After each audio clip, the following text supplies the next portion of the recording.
नशा बिरयानी। अलमपुर नाम के एक गांव में एक गरीब किसान रहता था।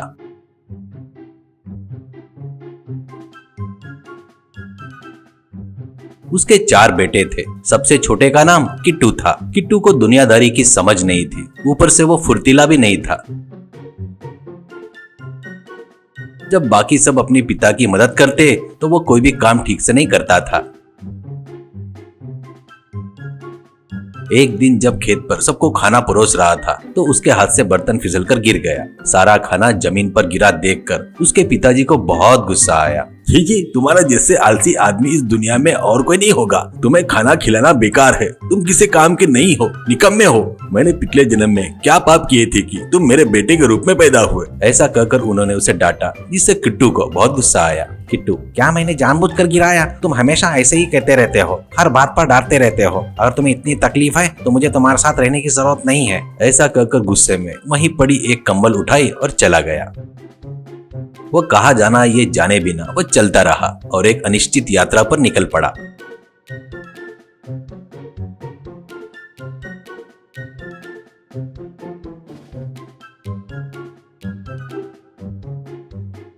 चलते चलते उसके पैर दुखने लगे और शाम होने पर वो एक जगह पर रुक गया। चारों ओर देखता है तो वो एक घना जंगल था। उसने सोचा, ये तो कोई बड़ा जंगल लग रहा है, अब मैं कहाँ सोऊं? और चारों तरफ देखते हुए उसे एक पेड़ का खोखला तना दिखाई दिया।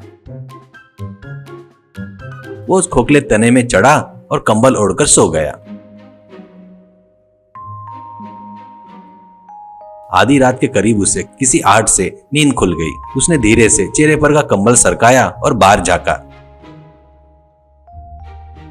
सामने 2 चोर एक जलती हुई मशाल की रोशनी में अपना चुराया हुआ सोना देख रहे थे और आपस में बात कर रहे थे। एक ने हीरे के हार को लेकर कहा, बाकी सारे गहने चुराना एक बात है और इसे चुराना दूसरी बात है। इसे राजकुमारी अपने गले में पहनकर सो रही थी। उसे निकालने के लिए बहुत चतुराई और अपने पूरे अनुभव का इस्तेमाल करना पड़ा। किस्मत अच्छी थी कि वो जागी नहीं। ऐसा कहते ही सुनकर किट्टू ने सोचा, ओहो, मतलब इन्होंने सारे गहने राजमहल से चुराए होंगे, यानी ये लोग चोर होंगे और इन्होंने बहुत सुंदर और कीमती गहने चुराए होंगे। यह सोचते ही ठंड के कारण अचानक छींक आ गई। उसने जोर से छींका। चोर चौंक गए और पेड़ के खोखले तने में देखा। उस अंधेरे में उन्हें कंबल ओढ़े किट्टू दिखाई दिया, लेकिन उन्होंने उसे भालू समझ लिया। अरे बाप रे, भालू भालू भागो रे, अरे भागो रे भालू भालू, चिल्लाते हुए दोनों वहां से भाग गए।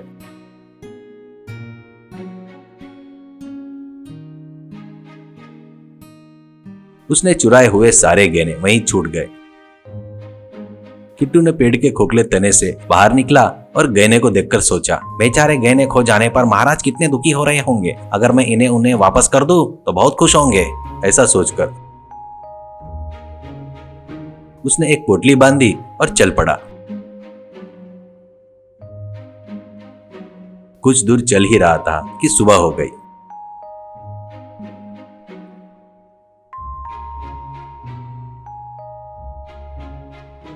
वहां पूछताछ करने पर गांव के लोगों ने उसे राजमहल का रास्ता बताया।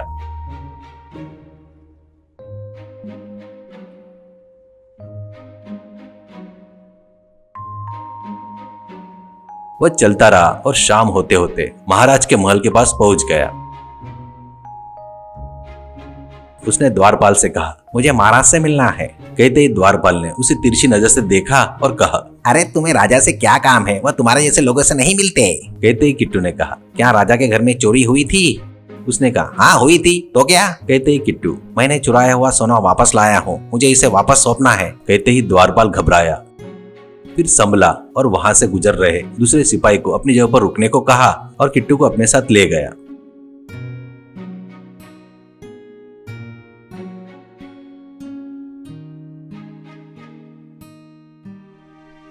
वह उसे अपने घर ले आया और कहा, महाराज शिकार पर गए हैं, इसलिए मैंने कहा कि वह आपसे नहीं मिल सकते। मैं चिकन बिरयानी बहुत बढ़िया बनाता हूँ, आराम से खाओ और विश्राम करो। कल सुबह मैं तुम्हें महाराज के पास ले जाऊंगा। कहते ही इस पर किट्टू ने कहा, अरे वाह, आप कितने अच्छे इंसान हो। मुझे चिकन बिरयानी बहुत पसंद है। इसे बनाने के लिए आपका बहुत बहुत धन्यवाद। ऐसा कहा। उसके बाद द्वारपाल ने रसोई में खुशबूदार चिकन बिरयानी बनाई।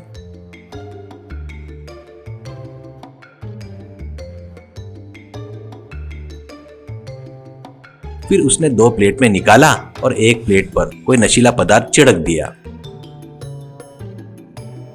फिर वो दोनों प्लेट लेकर आया और नशे वाला प्लेट किट्टू को दे दिया। दोनों वो चिकन बिरयानी खाने लगे। शायद उसे बहुत जोर की भूख लगी थी, इसलिए किट्टू ने फटाफट बिरयानी खा ली। उसके बाद सोए हुए किट्टू पर नशा चढ़ गया और वो गहरी नींद में चला गया। द्वारपाल ने पोटली निकाली और छिपा दी। उसके बाद क्या हुआ पता नहीं, लेकिन सूरज डूबने के समय किट्टू की नींद खुली तो वह एक सुनसान जगह पर पड़ा था। उसके शरीर में दर्द महसूस हो रहा था। उसे समझ नहीं आ रहा था कि क्या हुआ। वो कमजोरी में चल रहा था और उसे एक झोपड़ी के सामने एक बूढ़ी औरत दिखाई दी। उसने अरे पानी दो पानी कहा।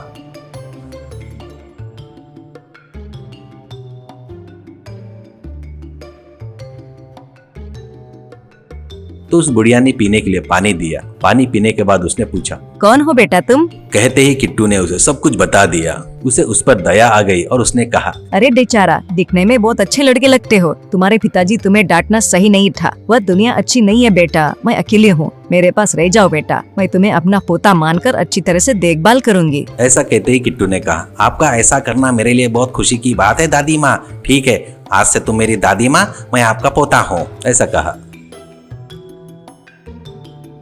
अगले दिन रात को द्वारपाल काम खत्म करके घर लौटा। उसने घर में देखा तो उसकी पत्नी ने पोटली में रखे गहने को देखकर खुश हो रही थी। उसने पहले हीरे का हार अपने गले में पहना हुआ था। यह देखकर वह डर गया और कहा, अरे बाप रे, तुमने तो गजब कर दिया। ये सारे गहने महाराज के हैं और तुमने ये हार पहनकर किसी को दिख गई तो राजा के हाथों से हम दोनों की जान चली जाएगी। जल्दी से इसे उतारो, अंदर रखो, इसके बारे में बाहर किसी को मत बताना। ऐसा कहते ही उसने कहा, मैं ये बात किसी को नहीं बताऊंगी, लेकिन आज रात के लिए मैं ये हार पहनकर घर में खुश होना चाहती हूँ। कृपया मना मत करना। ऐसा कहते उसने हाँ कर दी।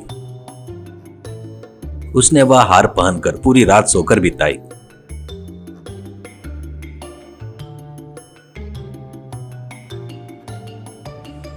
सुबह होने से पहले उसने उसे मेज पर रख दिया और नहाने चली गई।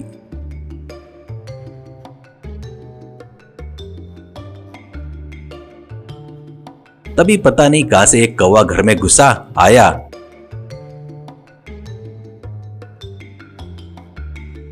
और उस हार को खाने की चीज समझकर चोंच में पकड़कर उड़ गया।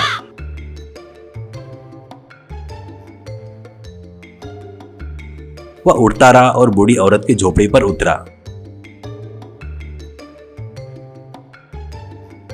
किट्टू ने कौवे की चोंच में हार देखकर आश्चर्यचकित हुआ। तभी कौवे ने उसे नीचे गिरा दिया और खाने की कोशिश की, लेकिन जब उसे पता चला कि वह खाने लायक नहीं है तो वह उसे छोड़कर उड़ गया। किट्टू तुरंत झोपड़ी के ऊपर चढ़ा, उसे हाथ में लेकर देखा और सोचा, अरे ये तो राजा का खोया हुआ हार है। कौवे को ये कहां से मिला होगा? मुझे इसे तुरंत महाराज को सौंपना चाहिए। और वो राजमहल के लिए निकल पड़ा।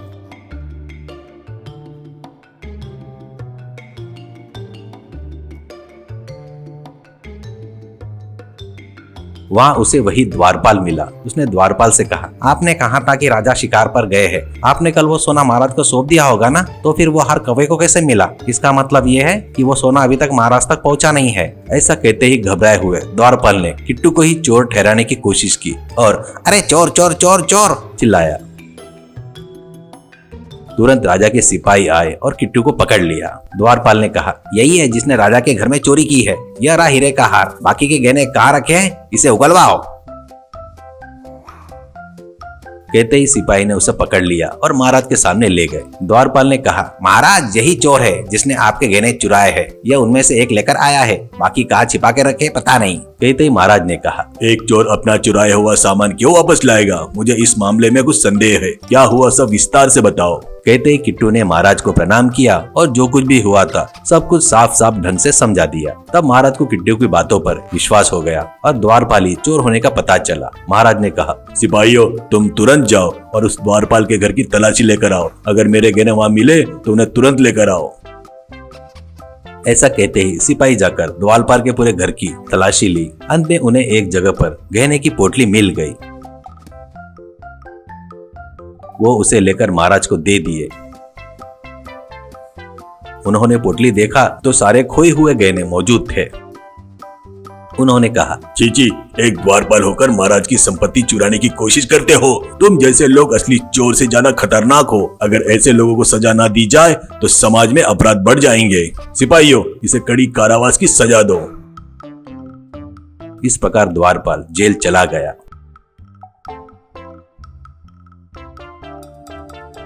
महाराज ने कहा, शाबाश किट्टू, तुम्हारे जैसे ईमानदार व्यक्ति को देखकर देशवासी गर्व महसूस करते हैं। तुम्हारे इस महान कार्य के लिए मैं तुम्हें अपने दरबार में अच्छी नौकरी देता हूँ। इतना ही नहीं, मैं तुम्हें बहुत सारा सोना भी देता हूँ, ले जाओ। कहते ही इस प्रकार महाराज दिया हुआ सोना लेकर बूढ़ी औरत के पास गया और कहा, दादी, ये सारा सोना आपका है। बूढ़ी औरत ने कहा, अरे इस उम्र में मैं इस सोने का क्या करूंगी मेरे पोते। इससे एक अच्छा घर बनवाओ, हम दोनों उसी में खुशी खुशी रहेंगे। इस प्रकार किट्टू ने शानदार हवेली बनवाई। बूढ़ी औरत ने उसे अपनी माँ से भी ज्यादा पाला और जब तक जीवित रही उसकी देखभाल करती रही। इस प्रकार वो दोनों उस घर में खुशी खुशी रहने लगे।